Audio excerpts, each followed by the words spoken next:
B farm करने के बाद आप अपना करियर कैसे बना सकते हैं, किन किन सेक्टर में आप जॉब कर सकते हैं, सारी चीजें आज के इस वीडियो में मैं आपको डिटेल में समझाऊंगी। Hi everyone, this is Sakshi Rajput and welcome to SB pharmacy. Pharma के बाद आप अपना ब्राइट फ्यूचर बना सकते हैं और इसमें बहुत सारे स्कोप आपको देखने को मिलेंगे, लेकिन उसके लिए आपको जानकारी होना बहुत जरूरी है और प्रिपरेशन आज से स्टार्ट करना बहुत जरूरी है। सीधा मैं आपको लेके चलती हूँ कंप्यूटर की स्क्रीन पे और वहां पे मैं आपको सारी चीजें डिटेल में समझाऊंगी। देखिए, जॉब्स आफ्टर बी फार्म के बाद आप कौन कौन से सेक्टर में जॉब कर सकते हैं। तो सबसे फर्स्ट यहाँ पे मैंने लिया है government job, drug inspector, scientist in CSR lab और गवर्नमेंट फार्मासिस्ट। देखिए, आज के इस वीडियो में मैं आपको ये नहीं बताऊंगी कि गवर्नमेंट सेक्टर में क्या है, प्राइवेट सेक्टर में क्या है, सेल्फ एम्प्लॉयड क्या है। सारी चीजों की हमारी अलग सीरीज बनने वाली है। लेकिन जॉब्स आफ्टर बी फार्म के बाद आप कहाँ कहाँ कौन कौन से सेक्टर में जॉब कर सकते हैं। हमें पता है हम गवर्नमेंट फार्मासिस्ट बन सकते हैं, किसी हॉस्पिटल में बन सकते हैं, आर्मी में बन सकते हैं, नेवी में बन सकते हैं, एयरपोर्ट फार्मासिस्ट बन सकते हैं।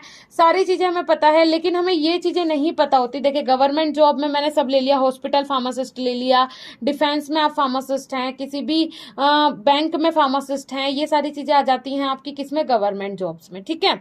उसके बाद ड्रग इंस्पेक्टर देखिए बेटा, आपने थंबनेल पे बिल्कुल ठीक पढ़ा, एक फार्मासिस्ट 10 लाख रुपए पर मंथ भी कमा सकता है और उससे ज्यादा भी कमा सकता है। राइट, उससे ज्यादा भी वो इनकम जनरेट कर सकता है। तो वो मैं बात करूंगी ड्रग इंस्पेक्टर की। ड्रग इंस्पेक्टर एक कितनी रेपुटेटेड पोस्ट है।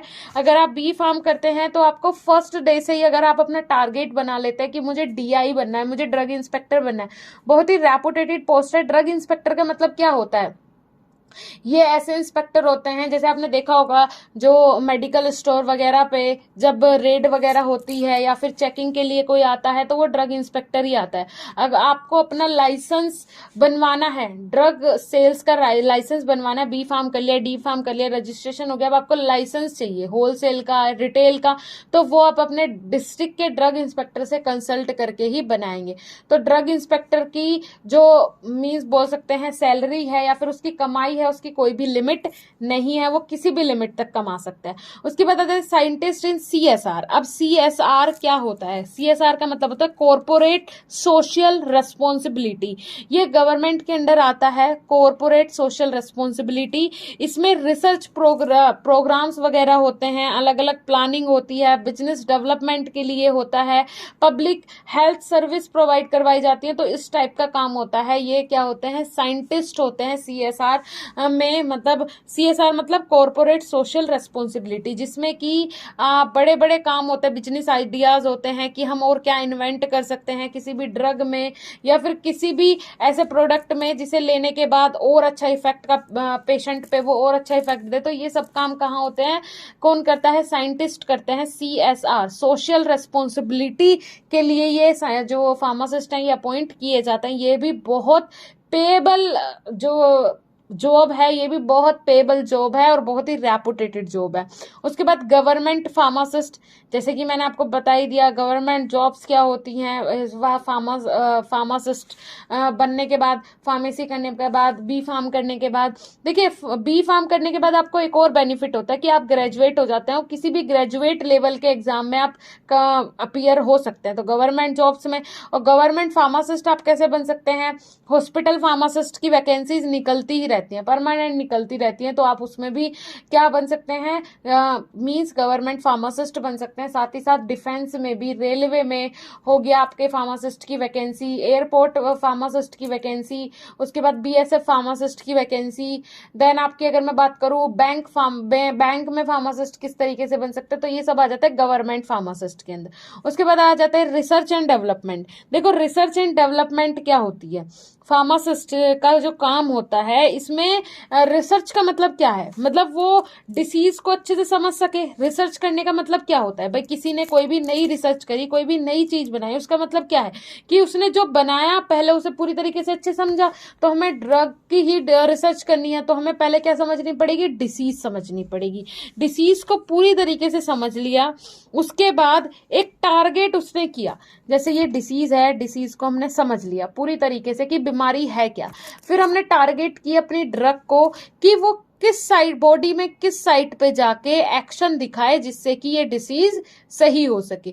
तो हमें ये साइकिल पूरी पढ़नी है, समझनी है, और जो समझ लेता है और नया इन्वेंशन कर देता है तो वो क्या हो जाती है, उसकी रिसर्च हो जाती है। डेवलपमेंट मतलब रिसर्च करके वो चीज बनानी। उसके बाद है chemist shop, retail and wholesale. जैसे कि मैंने आपको बताया, रिटेल शॉप कौन सी होती है बेटा, जैसे कि आपने देखा होगा केमिस्ट की जो शॉप होती है, केमिस्ट मतलब जो आपके ड्रग स्टोर होता है, मतलब कहने का नॉर्मल लैंग्वेज में मेडिकल स्टोर जो होते हैं, वहां पे एक रिटेल होता है जहां से आप नॉर्मल दवाइयां लाते हैं, और एक होलसेल होता है जहां से ये रिटेलर दवाई लेके आता है। ठीक है, तो इसके दोनों के अलग अलग लाइसेंस होते हैं, अलग अलग क्राइटेरिया होता है, जिससे किससे अथॉरिटी लेनी पड़ती है, अपने डिस्ट्रिक्ट के ड्रग इंस्पेक्टर से अथॉरिटी लेनी होती है, राइट। उसके बाद है नेक्स्ट आपका मार्केटिंग। मार्केटिंग का मतलब क्या है बेटा, आपने देखे होंगे एमआर होते हैं, मार्केटिंग रिप्रेजेंटेटिव, जो कि डॉक्टर्स के पास जाते हैं, फार्मासिस्ट होते हैं, किसी भी पर्टिकुलर कंपनी में वो जो इंडस्ट्री में जॉब करते हैं, और जाते हैं डॉक्टर्स के पास, फिजिशियंस के पास, क्या किसी भी हेल्थ केयर जो आपका हेल्थ केयर प्रोफेशनल है उसके पास जाते हैं, और जाने के बाद उन्हें ड्रग बताते हैं कि ये हमारी ड्रग है, इसके ये बेनिफिट हैं, आप ये पेशेंट को प्रिस्क्राइब कीजिए और उससे आपको ये बेनिफिट हम आपको देने वाले हैं। ठीक है, तो ये मार्केटिंग का काम हो गया। उसके बाद है एकेडमिक्स। एकेडमिक्स का काम होता है, मीन्स आप टीचर हैं किसी भी कॉलेज में, इंस्टीट्यूट में, आप एज अ टीचर अपना करियर देख रहे हैं, अपना करियर बनाना चाहते हैं, तो वो भी आप बना सकते हैं। उसके बाद है आपका आ जाता है formulation and development. Formulation and development, वहां पर रिसर्च एंड डेवलपमेंट था, अब फॉर्मुलेशन एंड डेवलपमेंट क्या होता है। ठीक है, अब इसमें क्या देखते हैं हम कि जो मटीरियल है, फॉर्मुलेशन का मतलब किस तरीके से मटेरियल बिहेव करेगा, इंटरेक्ट करेगा, और उसकी प्रॉपर्टी को एनहांस हमें कैसे करना है। प्रॉपर्टी को एनहांस करके हमें वो फॉर्मुलेशन बनानी है। जैसे कि एग्जांपल मैं आपको दे देती हूँ, नॉर्मल सा एग्जांपल। एक दिन आपने घर में क्या बनाया, शरबत बनाया। ठीक है, शरबत बनाया, उसमें शक्कर डाला, उसमें पानी डाला, तो उसमें शक्कर एक दिन कम रह गया। ठीक है, फॉर्मुलेशन किया आपने इसका, ठीक है, फॉर्मुलेशन करके इसे डेवलप किया, लेकिन क्या हुआ, शक्कर कम रह गया। लेकिन दूसरी बार जब आप फॉर्मुलेशन करेंगे सेम प्रोडक्ट का, तो आप हर बार कोशिश करेंगे कि उसकी जो क्वालिटी है या फिर वो जो इफेक्ट दे रहा है पेशेंट पे, वो एनहांस हम करें, उसकी क्वालिटी एनहांस करें, या फिर जो उसका इफेक्ट है वो हम एनहांस करें, और उसकी प्रोसेसिंग को भी इम्प्रूव्ड करें। राइट, ये हो गया फॉर्मुलेशन एंड डेवलपमेंट का काम, जो कि इंडस्ट्रीज में होता है।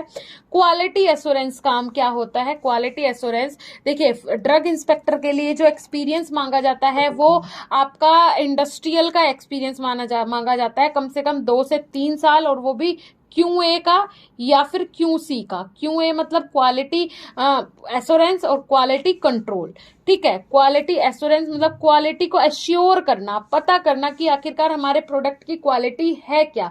ठीक है, अलग अलग एक्सपेरिमेंट्स करना, अलग अलग इस पे प्रोसीजर से देखना कि कितनी क्वालिटी, हमारी क्वालिटी को एश्योर करना किसी भी प्रोडक्ट की। इंडस्ट्रीज के अंदर ही ये डिपार्टमेंट होता है। फार्मास्यूटिकल इंडस्ट्री के अंदर कितने डिपार्टमेंट होते हैं, ये भी एक मेन टॉपिक है।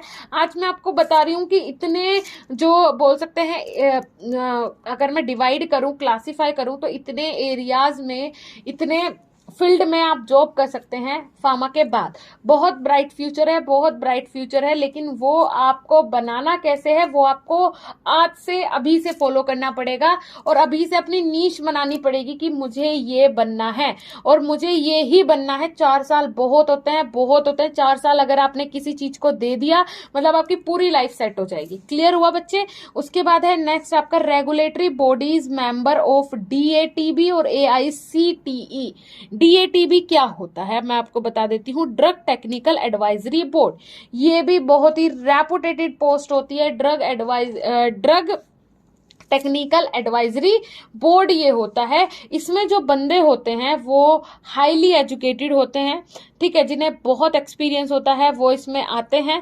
और साथ ही साथ जो DATB का जो बंदा होता है, जितने भी फार्मास्यूटिकल से रिलेटेड टेक्निकल जितने भी काम होते हैं, बड़े बड़े जितने भी फैसले होते हैं, वो सब DATB जो मेंबर्स होते हैं, रेगुलेटरी बॉडीज होती हैं DATB की, उनसे कंसल्ट करके ही लिए जाते हैं। तो ये भी एक बहुत अच्छी और बहुत बड़ी पोस्ट है फार्मास्यूटिकल के फील्ड में।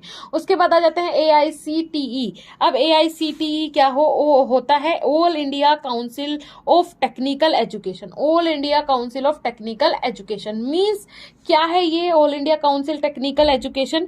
इसका मतलब है कि जैसे आपने देखा होगा, शायद मैंने अभी इसका बारे में आपको नहीं बताया है, आपके कॉलेज को चेक किया जाता है AICTE अप्रूवल है वो नहीं है, कि वो जो आपके टेक्निकल कोर्स करवाने के लिए एलिजिबल है या नहीं है। तो इसके लिए इसके अंदर 12 मेंबर्स होते हैं टोटल, जिनमें से 2 फार्मासिस्ट भी होते हैं, हेल्थ केयर प्रोफेशनल भी होते हैं। तो इस तरीके से इसमें भी आप अपना ब्राइट फ्यूचर बना सकते हैं और बहुत अच्छी पोस्ट होती है। ये भी वही है कि कॉलेज के अप्रूवल वगैरह चेक करने जाते हैं, DI जाता है मेडिकल स्टोर को चेक करने के लिए, उसी तरीके से जो AICTE के मेंबर होते हैं वो जाते हैं कॉलेज को अप्रूवल देने के लिए कि वो सही से काम कर रहा है या फिर नहीं कर रहा है, टेक्निकल कोर्सेज जो करवाने के लिए वो एलिजिबल है या फिर नहीं है। तो इसमें भी आप अपना ब्राइट फ्यूचर बना सकते हैं। तो ये हो गया। वैसे तो बहुत सारे फील्ड हैं जिनमें आप अपना फ्यूचर बना सकते हैं फार्मा के बाद, लेकिन जो मेन एक हाईलाइट और एक नीच है वो यही है जो मैंने आपके साथ शेयर की है। अब इनके लिए भी जो मैंने ये पार्ट्स आपको बताए हैं, इनमें भी बहुत सारे अलग अलग क्या हो सकते हैं, डिफ्रेंशिएट हो सकते हैं, क्लासिफाई किए जा सकते हैं। जैसे कि गवर्नमेंट जॉब, बहुत सारे उसके क्लासिफिकेशन हो सकते हैं, बहुत सारे आपको अपॉर्चुनिटी मिल सकती है। उसके बाद इंडस्ट्रीज में आप किस तरीके से अपना फ्यूचर देखते हैं, बनाते हैं, आपका इंटरेस्ट किस में है, वो इंटरेस्ट पहले बिल्ड कीजिए। इम्पॉसिबल कुछ भी नहीं है, एवरीथिंग इज पॉसिबल, सब चीज पॉसिबल है अगर आपके। होप सो ये वीडियो देखने के बाद आपकी सारी कंफ्यूजन क्लियर हो गई होगी और आपको ये भी कंफर्म हो गया होगा कि बी फार्म के बाद आप इजीली अपना ब्राइट फ्यूचर बना सकते हैं। लेकिन उसके लिए प्रिपरेशन बहुत जरूरी है और स्ट्रेटेजी बहुत जरूरी है, जो कि आपको आज से ही बनानी पड़ेगी। किस तरीके से आपको स्ट्रेटेजी बनानी है और क्या क्या चीजें फॉलो करनी है, उसके लिए हमारे चैनल पे आपको पूरी सीरीज हम प्रोवाइड करवा रहे हैं, जाके प्लेलिस्ट जरूर विजिट करें। साथ ही साथ अगर आपकी फार्मा से रिलेटेड, बी फार्म के बाद फ्यूचर से रिलेटेड या फिर बी फार्मेसी से रिलेटेड कोई भी क्वेश्चन, कोई भी क्वेरी हो, नीचे कमेंट सेक्शन में कमेंट करें। ये वीडियो आपके लिए कितना यूजफुल रहा उसके लिए भी कमेंट सेक्शन में कमेंट जरूर करें। प्लीज वीडियो को ज्यादा ज्यादा शेयर करें, जिससे कि आपके फ्रेंड्स का और बाकी लोगों का भी भला हो सके और उन्हें भी ये इन्फॉर्मेशन मिल सके। इन लास्ट में आपसे यही बोलूंगी, अगर आप चैनल पे नए हो तो चैनल को सब्सक्राइब कर लीजिएगा, नोटिफिकेशन बेल को हिट कर लीजिएगा, जिससे कि आपको नए आने वाले नोटिफिकेशन सबसे पहले मिल सके हमारे वीडियोस के। साथ ही साथ हमारे चैनल को विजिट करने के लिए, इस वीडियो को लास्ट तक देखने के लिए आप सभी का तहे दिल से बहुत बहुत धन्यवाद।